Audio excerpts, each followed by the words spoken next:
கர்த்தருடைய நாமத்துக்கு மகிமை உண்டாகட்டும். ஏசியா தீர்க்கதரிசியின் புஸ்தகம் 53ஆம் அதிகாரம் 6வது வசனம் சொல்கிறது, நாம் எல்லாரும் ஆடுகளைப் போல வழி தப்பி தெரிந்தவர்களாக இருந்தோம். கர்த்தரோ நம்ம எல்லாருடைய அக்கிரமத்தை அவர் மேல் விழப்பண்ணினார். ஒரு மனுஷன்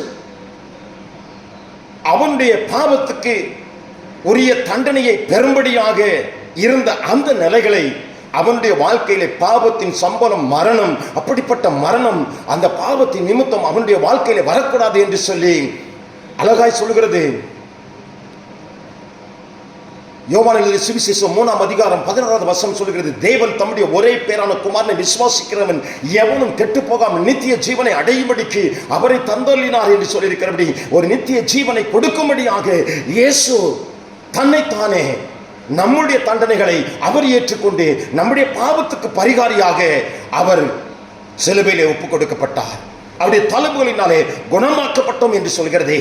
தேவனாகிய கர்த்தர் ஒருவர் மாத்திரம்தான் நம்முடைய பாவங்களுக்கும் மீறுதலுக்கும் அவர் பாடுபட்டு சிலுவையிலே ரத்தம் சிந்தி கிரயம் செய்து நம்மளை மீட்டுக் கொண்ட இப்படிப்பட்ட ஒரு ரட்சிப்பை நாம் காத்துக்கொள்ள வேண்டும்.